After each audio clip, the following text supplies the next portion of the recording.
O Senhor esteja convosco. Ele está no meio de nós. Proclamação do Evangelho de Jesus Cristo segundo Mateus. Glória a vós, Senhor. Naquele tempo, quando Jesus chegou à outra margem do lago, na região dos Gadarenos, vieram ao seu encontro 2 homens possuídos pelo demônio, saindo dos túmulos. Eram tão violentos que ninguém podia passar por aquele caminho. Eles então gritaram: "Que tens a ver conosco, Filho de Deus? Tu vieste aqui para nos atormentar antes do tempo?"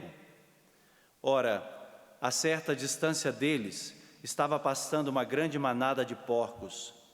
Os demônios suplicavam-lhe: "Se nos expulsas, manda-nos para a manada de porcos." Jesus disse: "Ide." Os demônios saíram e foram para os porcos. E logo toda a manada atirou-se monte abaixo para dentro do mar, afogando-se nas águas. Os homens que guardavam os porcos fugiram e, indo até a cidade, contaram tudo, inclusive o caso dos possuídos pelo demônio. Então, a cidade toda saiu ao encontro de Jesus. Quando o viram, pediram-lhe que se retirasse da região deles. Palavra da salvação. Glória a vós, Senhor.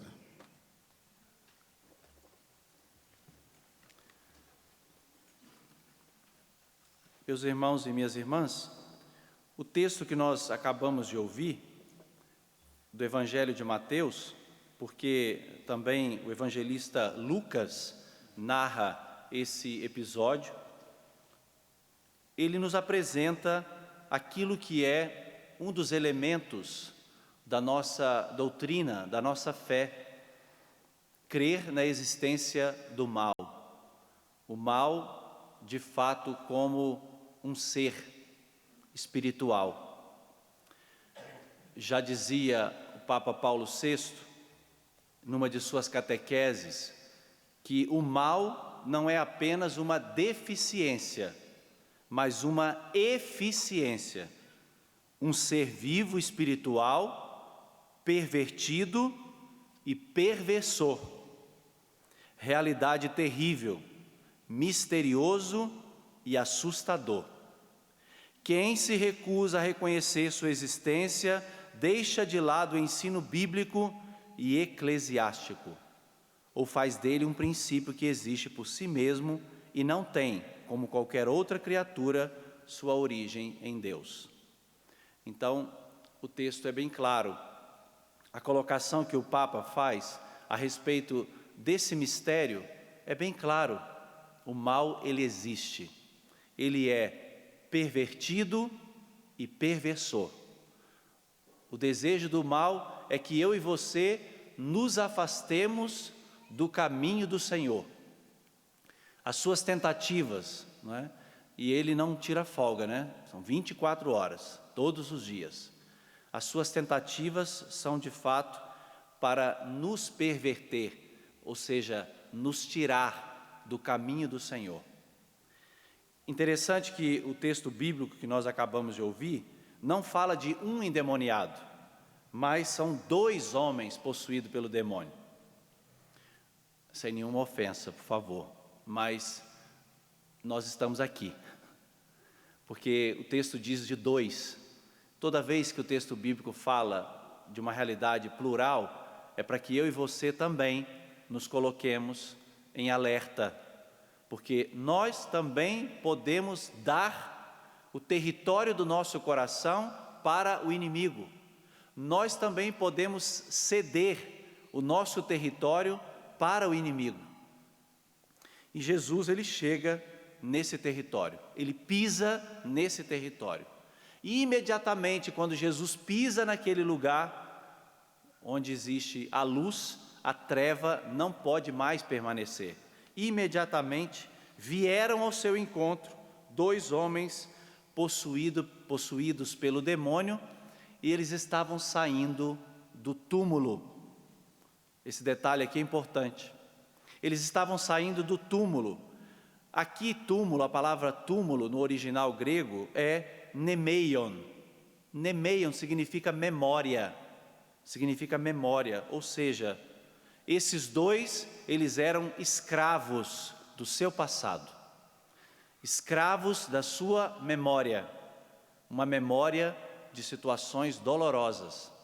E esta, inclusive, é uma das armas mais astutas do demônio: trabalhar sobre o nosso passado, trabalhar sobre as nossas memórias, nossas feridas, nossos traumas, nossas decepções, nossos pecados, nossas misérias. Ele justamente tem uma tática de trabalhar com o nosso passado, para que eu e você vivamos escravos do nosso passado, escravos das nossas memórias. E quantos de nós não estamos presos nestes túmulos da memória do passado? Por isso a necessidade de nos aproximar sempre do altar do Senhor, porque aqui também existe uma memória, você sabe, aqui também existe um memorial da paixão, morte e ressurreição do Senhor. Memória esta que é capaz de anular esta outra memória. Memória esta que nos faz recordar a nossa filiação, a nossa condição de filhos de Deus, com uma dignidade que nos faz recordar constantemente que nós não podemos ceder à astúcia do mal, que nós não podemos dar espaço para que o mal more no nosso coração. Tem um detalhe do texto que é interessante: ninguém podia passar por aquele caminho, de tão violentos que eram.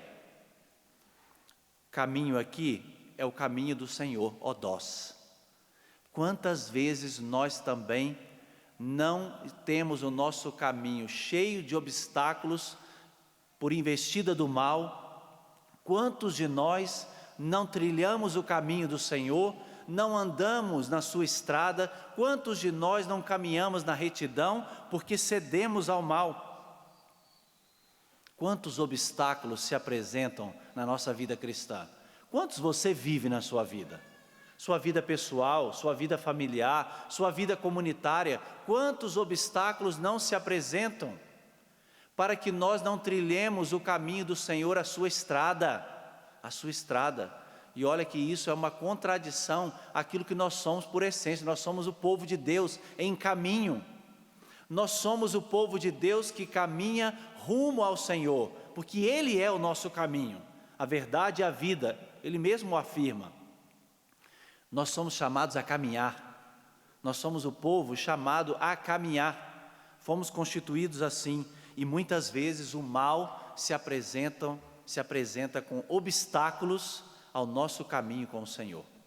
Eu queria que hoje você pedisse essa graça a Deus nessa Santa Missa, de enxergar esses obstáculos, de enxergar estas armadilhas do mal, que você tivesse a capacidade de enxergar como é que Ele lida, como é que Ele trabalha ao seu redor para tirar você do caminho do Senhor, porque a pior coisa é nós sermos ignorantes espirituais a respeito dos combates que nós travamos, ignorantes espirituais que não se dão conta de qual é o mecanismo que o mal se utiliza para nos perverter, para nos tirar do caminho do Senhor. Que Jesus abra os nossos olhos, que Jesus faça-nos hoje enxergar estas astúcias do mal, para que aqui, diante do seu altar, nós as apresentemos, para sermos libertos, para sermos livres de tudo isso, para servir ao Senhor. Bom, uma outra coisa que me chamou a atenção no texto de hoje, é que a solução para aquele exorcismo não foi uma solução fácil. Para que acontecesse aquele exorcismo, houve algo radical, uma solução radical. Eles disseram: manda-nos para os porcos, né? E aquela manada de porcos se precipitou, né, no mar, se afogaram todos. E por isso que a cidade inteira veio reclamar com Jesus, né? Porque eles estavam preocupados com as finanças, né? E o prejuízo. Às vezes, meus irmãos e minhas irmãs, na nossa vida, são necessárias atitudes radicais para que nós nos libertemos do mal. Porque às vezes a gente acha que é tudo muito fácil, né? Peço o padre para abençoar um sal grosso, é só jogar o sal grosso, né? É só fazer um exorcismo. Mas muitas vezes nós não queremos assumir atitudes radicais no combate espiritual. Não transformemos a libertação do mal numa coisa mágica. Algo que, não é? Vocês estão entendendo muito bem. É necessária a nossa participação, a nossa luta, o nosso combate. Nós precisamos também fazer a nossa parte. Nós também temos que renunciar a determinadas coisas para nos libertar do mal. Não dá para atrelar as duas coisas. Querer me libertar do mal, mas não abrir mão de certas coisas. Não acontece libertação. A libertação, ela pede de nós atitudes radicais. E eu não sei qual é a atitude radical que você precisa tomar na sua vida para se ver definitivamente livre dos males que assolam o teu coração. Mas o Senhor sabe. Por isso, vamos pedir hoje ao Senhor esta graça de termos a coragem e a decisão interior de romper com tudo aquilo que nos prende ao mal, para seguirmos única e exclusivamente ao Senhor, para trilharmos o seu caminho. Abaixe a sua cabeça. Peça essa graça ao Senhor. Peça essa graça hoje de libertação para o teu coração. Você sabe quais são os teus combates. Você sabe quais são as tuas lutas. Em qual área, em qual realidade, em qual situação. Peça a Jesus, ajuda-me. Ajuda-me, Senhor, a me libertar desse pecado, desse vício, dessa situação. Ajuda-me, Senhor, a ter um coração livre, a não ter medo de renunciar a certas coisas, pelo meu bem espiritual, pela minha caminhada, pelo meu seguimento ao Senhor. Ajuda-me, Jesus, com a tua graça, liberta-me de todo o mal, liberta-me deste inimigo, deste tentador. Dá-me forças, Senhor, dá-me forças para combater o combate espiritual na minha casa, na minha família, na minha comunidade. Dá-me a graça, Senhor, de ser fiel até o fim. Dá-nos esta graça. Por intercessão, Senhor, dos teus santos, grandes santos que combateram espiritualmente contra o demônio, dá-nos esta assistência espiritual. E aqui sobre o teu altar, Senhor, nós queremos colocar o nosso coração e a nossa vida para nos recordar o teu santo sacrifício, a tua paixão, morte e ressurreição, para que nós fôssemos livres de todo o mal. Glória ao Pai, ao Filho e ao Espírito Santo, como era no princípio, agora e sempre. Amém.